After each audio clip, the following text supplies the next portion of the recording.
Hi guys, back once again, and this time it's episode 7 of Lost in Space. Oh man, I'm having a lot of fun with this show. There's no surprises, there's nothing being thrown at me where I don't expect what's coming next. And this episode, within a couple of minutes of this episode started, I knew exactly what this episode was, right? This was our slice of bread episode. It's your standard slice of bread storytelling that it happens in almost any show, any series, in books as well. If you don't know what a slice of bread story, the slice of bread story is, I'll try to explain it to you as briefly and as concisely as I can. So basically, you have a group of people stuck in a cabin on a hill. They send out people to go get a loaf of bread. And when the heroes go out to get the loaf of bread, they go out, they get it, and everything's fine. On their way back with the loaf of bread, they get attacked by a wolf. The wolf attacks one of the people, and the only way they got to save the person is to sacrifice most of the loaf of bread. By the time they get back then to the cabin, they've lost the person that they sacrificed the bread for, and they've only got a slice of bread to show for it. It's sort of a, it's sort of like the heroes get a reward, but it's only a small reward, and it's also almost an exercise in futility. But the idea is that what it does is that the heroes take the moral side of it and say, no, we're going to sacrifice the bread to save this person, and when that person dies, the antagonist then will say, look, I told you so. And it's a way of setting up the drama that's to follow. And that's exactly, I knew within a couple of minutes of this episode starting, I knew exactly what it was. I knew full well what I was expecting, what was going to happen. It didn't surprise me anywhere along the line, but it did a good job of it, I thought. I thought it set it up pretty well. So let's get into talking about the actual episode, and we start off with the chariot at the tar pit. And man, I thought that we should have stayed with that scene a little bit longer, but it didn't matter. You know, they were at the tar pit. We set up that these people have been separated, they're isolated, they have no way of contacting people, they're stuck, they have to get out of this somehow. But then we cut then to what is essentially the big story element of this, which is trying to get back with the fuel. And obviously things happen, they have to sacrifice the fuel, the guy gets trapped, he dies, they lose the fuel. One of the things I wrote about that though was that this is the bit that I didn't like, and that was the fact that even though there was a hole in the tank which was spewing fuel out, nobody thought to take the jacket off and stuff it in the hole and try to plug it. You know, the hole was like this big, and they could have just like tried to wedge something in there to try to save some of the fuel. Even if they would have lost most of it, they would have still been better off than just leaving it all piss out everywhere. So that's where, you know, I knew the second that they rescued the guy as well. The second they got him in the back, it was like, right then, he's buying it. At the end of this episode, this guy is buying it, and that's going to be our dramatic conflict. Vic the Dick is going to have an excuse to have a go at these people in a later episode that's going to be able to fuel drama. You got Dr. Smith going and finding the robot in pieces down the side of the cliff, and I do like the fact, I don't know whether or not it was sort of Parker Posey's choice, the director's choice, or whether or not it was in the script, but I do like the fact that every time she's about to do something shady, she's singing a sort of a choral number. She's doing a hymn or something like that. And in this episode, she was doing this little light of mine. I'm gonna. So I like that she's doing something that is totally adverse to what's about to happen. She's singing something that conflicts with what she's actually doing. That's quite a nice thing to do. Then we cut back about half hour later. We cut back to the tar pit, and I tell you what, when they cut back, I couldn't contain myself. You know, this chariot had been in this tar pit for a good 30 minutes and it had sunk that much.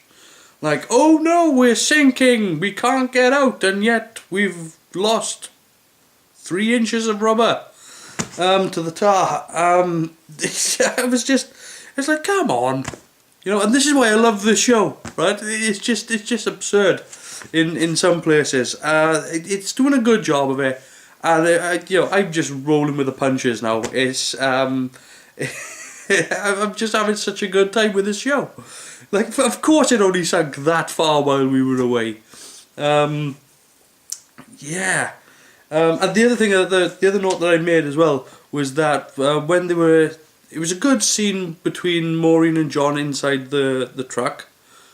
And she's trying to sort of fix the radio and it's not working, and again, it's an exercise in futility. You try and try and try and you fail, you try and try and try and you fail. And one of the notes that I wrote here was when they made the sort of grappling hook, and I've written it down here, gets it on the 3rd try. He got it in 2. He got it in 2. That was brilliant.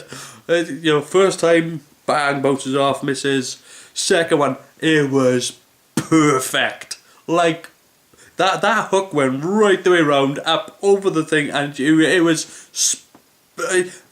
spot on perfect. It was amazing. Not even the 3rd try, like, he done it in 2. Brilliant. And again, it was all for nothing. Again, exercise in futility. It's your slice of bread episode. But yeah, and then this chariot hadn't budged really for the past 30-35 minutes. And now he had tried, he had finally got the hook over, the damn thing just goes bloop, straight down. I just started chuckling. It was like, yeah, I'm loving this. This is absolutely preposterous, go for it. They're not even pulling back the punches on this, they just bang, going for it. The other thing then, they cut back to Dr. Smith and she is trying to put the robot back together. And there was this odd moment whereby I just thought, I think they should have either left something out or they should have put something into a previous episode. And that was that Dr. Smith is trying to put the robot back together and she says, I've just done exactly what Will did. And I'm just like, I don't recall Will ever saying what he did.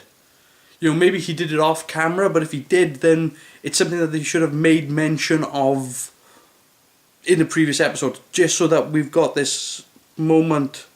Either do it on screen, whereby he's actually telling Dr. Smith what he did, or they should have at least referenced it.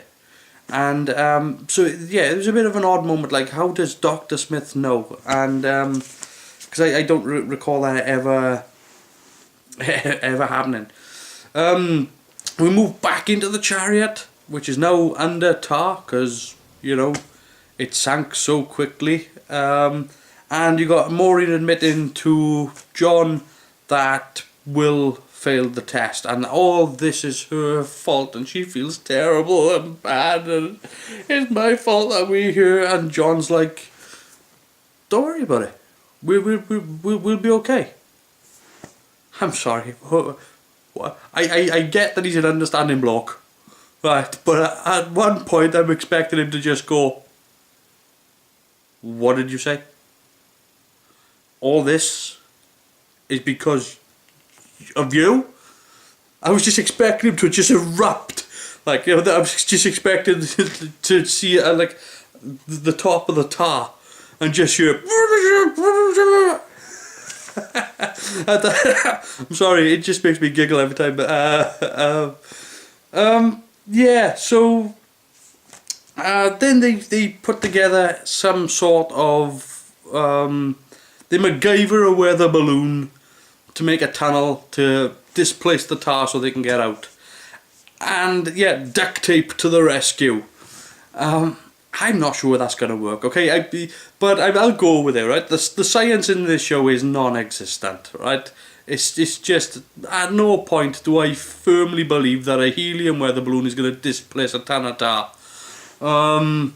Especially when it's duct tape sealed, because the pressure inside that cabin must have been like steel. Like the amount of pressure it would take, because if you're displacing a Tanatar, you're going to need a ton of pressure to displace it, right? I think that's pretty much how it works. But never mind. The other note that I wrote there on that was that they're using helium to displace the tar. They better come out with silly voices. And that was one of the notes that I wrote, and guess what? They did, and awesome. Get on with it. That's what I like to see. They have to, because if this was a serious sci-fi, they would have never touched that with a barge pole. It would have been like, they would have come out and it would have been like, "Are you okay?" "Yes, I'm fine." But no, they actually went with it, and yeah, good on them. This is what I like about this show. It's not doing anything that makes you just, oh, it's blowing my mind, or it's big serious drama. It's having fun.